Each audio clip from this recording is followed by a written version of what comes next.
Number 2, God is not pleased with the way preachers are living in comparison to the members. Well, in the Bible we find that God wants us to live life and live life abundantly. Many times you hear people say more abundantly, but that's what abundance means, more. Okay. When abundance means more than enough. Okay. Okay? But we have people, in this instance, ministers and leaders of churches and congregations who are living lavish lifestyles. Lavish. Way, way more than what is enough. Mm-hmm. And in the process of doing that, they're not sharing with the members that belong to their church. Mm-hmm. They're not sharing. Those people need help. Mm-hmm. The book speaks specifically to some of the things that people need help with that go to churches on a regular basis, tithe and all of those things, and they don't get the help that they need from their church. Okay. So when we talk about the living style versus the preacher versus the members of the church, it's just way off base. Way off base. Why do you think that has happened? How is it that a member can see a pastor, a preacher, driving, say, a $50,000, $60,000 car and $500 suit every Sunday, different suit, and put up with it? I mean, what is it that's going on in the members' minds that makes them accepting of that situation? That member most likely has his mind and heart in his faith. Okay. And based on the way we have been trained and educated in our faith, 2 different things. That's the way we perceive it. Trained and educated. James McCullough said that a trained dog will do what his master says and attack who his master says. But an educated dog doesn't have time to attack anyone. He's too busy taking care of himself. Okay? So when you say trained and educated, could you clarify about the membership, the ones who are trained and or educated?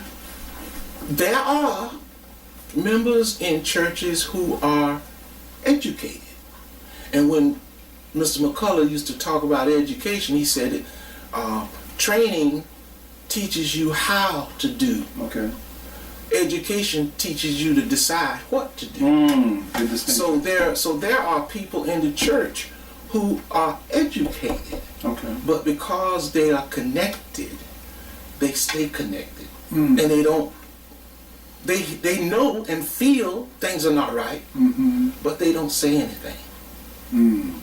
So that perpetuates the activity that goes on in a lot of churches across America today. Okay. So would you say that perhaps a lot of the problem is in the pews then, as opposed to the pulpit? Meaning, is it that the pews have become trained and are allowing, even over a sense of knowing it's wrong, still allowing behavior in the pulpit that shouldn't be? That's true. I agree with that. By all means, that's true. Okay. It's very true. So what can be done about that? I wish I had an answer for that. Okay. Just like when we talk about the problems that we have with young people today. I tell people all the time, if I had an answer, I'd tell you what it was, but I don't have one. And the same thing with the book that I wrote is that there are issues that needs to be addressed, but I don't know how to do it. If I knew how to do it, I'd do it. Okay. Beyond writing a book. Okay. And in the book, we make some suggestions as to what kinds of things that might change people's view of the church and the views of the pulpit. We'll try to get to that. Try to get to that. Number 3, God is not pleased with the way the preacher is spending his money in support of God's work here on earth. Let me see if I can make a good comparison there. Michael Jackson did a concert in New York City, and he raised about $250,000. He gave that $250,000 to the Negro College Fund. Okay. But he didn't give a dime out of his pocket. Right. He performed, did what he do, and the people who paid the money went to the college fund. Good thing. Okay. Same thing is true of, I think, members of the pulpit, in that they have to get things done, but they're not going to use their money to get it done. They'll get the members' money or the community's money to get things done, but they're not going to spend none of their money. Okay. And that's what I'm referring to when I talk about that, is not only are you teaching your members to tithe, and I hope that the members of the pulpit are tithing too, but sometimes it has to go beyond that, especially if you're the leader of the church. Okay. You, from whom much is given, much is expected. Amen. So we expect more from the leaders than we do from the regular members. The regular members to give their tithes, their offerings, and whatever they do. But the leaders in the pulpit, they're not spending their money, their personal money, the way that they should be, in my opinion, based on my observations. What just came to my mind is T.D. Jakes making movies. Now, it appears to be out of his personal money, but unless he's got some stocks and some interest-bearing bonds or something like that, it would appear that his money is through the church supporting him. He's accumulating. Perhaps he's a good businessman. I don't know. But would you say that an individual, and just saying, an individual like a T.D. Jakes, using his money from his corporation or whatever to make movies, and some of them are religious based, some of them are secular, and from the ones I have seen, Woman Thou Art Loosed and some others, there is a message, there is a moral message to it. But would you say that is a good use, bad use? What kind of use of the money, his personal money? Because we're talking about a pastor's personal money. If that's his personal money, and he is using it to perpetuate a message that is beneficial to his members, or maybe people in the public that's not even his member, that's probably a good thing. Okay. That's probably a good thing. Okay. There's nothing, I don't think that... Because it's in line with it's in line with his role as a leader in the faith. Okay? So that's probably okay. When we talk about the members of the pulpit who are not using their money the way God intended for them to use their money, we talking about a specific thing, like, for an example, people need prayer, people need consultation from their ministers and things of that nature. But before they're given an appointment, somebody check and see if they're paying their tithes. Now, And they ain't paying it. is this all of the churches? No, Some of the churches? some of them. Okay, Some of them. okay. Because when Let's clarify that. we talk in the book, we say some pulpits. Okay. We say some churches. Are we across talking America. mega churches? Are we talking flatfoot churches? All of them. Okay. Mega churches, some of them are very good at what they do. Okay. And others are doing things that God is not pleased with. And the church on the corner, the same thing. Okay. The little church on the corner. So it's not about the resources, it's about the use and the allocation of the resources. If a pastor is making $12,000 a year, $120,000 a year, there should be, if I'm understanding correctly, there should be an appropriate use of whatever that pastor's salary benefits is, that benefits something greater than just himself. Okay. Because one of the things in the book we talk about is the money that comes to the pastor and his family is not just for him and his family. He needs to pass. That money has to go through him. It doesn't stop with him. Explain that. For example, there are people in the church who go to church on gas fumes. They ain't got no food in the refrigerator, but they going to church. Okay. and they're going to take out of their check, a lot of these are elderly people, they're going to take out of that check that 10% so that the church can have. Now God going to bless them people because that's what he wants to do, that 10%. Okay. So those people will get their blessing. Okay. But if they have a fire, or they're in a situation where their car payment may be behind 2 months, 3 months they come in to get it. And they behind 2 months. They got it so good now they can just turn it off remotely. they flip the button. It won't go no more. It won't go no more. Stop on the highway. Come and get it. You're right. Go ahead. Yeah, but people are maybe on the verge of losing their transportation to get to work and stuff. They should be able to go to the church and say, listen, I need some help. I'm a member of this church. I've been here a member a long time. I've been tired. I need some help. But they can't ask for it. And the book speaks to that. Is because too many times from the pulpit, the people in the audience will say, I just had a meeting with the pastor last week and that's what we talk. He talking about me. That's painful for that person sitting in the audience. Don't nobody else know. The preacher didn't call their name, and he may very well be using an example to make a point. But that may not be so kosher for that person who's sitting there. I trusted this guy. I gave him some information about me that I thought I could share with my pastor. And a lot of people back off. A lot of times people won't have consultations with their pastor because they're afraid that it'll be heard again. He tell his wife, she tell her friends, and next thing you know, everybody in church nobody. So those are the little things that make people uncomfortable. Okay. And those are the little things that God's not pleased with. So the remedy to that would be?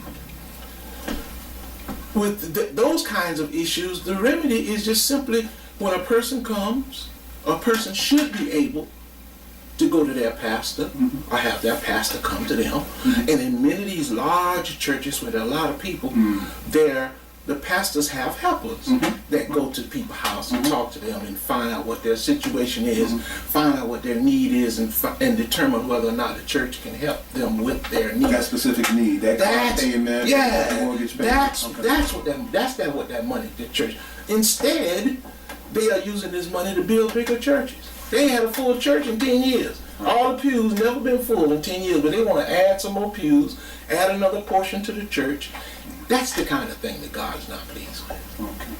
Okay. And again, we're talking about the pastor's personal money, the money that he or she may believe that God has blessed them with and made them, what's the word when you are responsible? It escapes me right now, but made them responsible for this. Putting, and again, this is just from the outside looking in, putting do's and don'ts on that leader, that pastor's personal money would probably be resisted. Of course. By most pastors. Of course. Most especially if they have, let's just say, 2,000 members. Then they, and again, I'm just trying to project right now, they would probably respond that if I had 200 members and I was getting $100 a week, if I've got 2,000 members and I'm getting 20,000, that's some good money. That's just the blessings of perhaps my preaching. That's the blessings of my ability to organize, my ability to attract with my preaching people who can afford to pay me this kind of money. What would your response be to that? My response would be when we talk about abundance. Okay.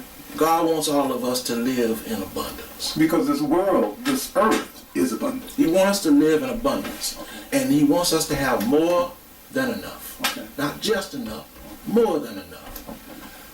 But he don't want us to have that lavishness. The extremeness. So that leader, that church leader, then is responsible for those people. That's in his Yeah, congregation. he's responsible for those people. It is, if he's the shepherd and they are the sheep, then in the 23rd Psalms it tells us that the shepherd leads the sheep to water. He leads them to green pastures. Sometimes you have to make them lay down so that they can be refreshed. Okay. And that's what the leader in the church is responsible for, making sure, put all of his effort, all of his money, everything goes to those sheep that he is responsible for.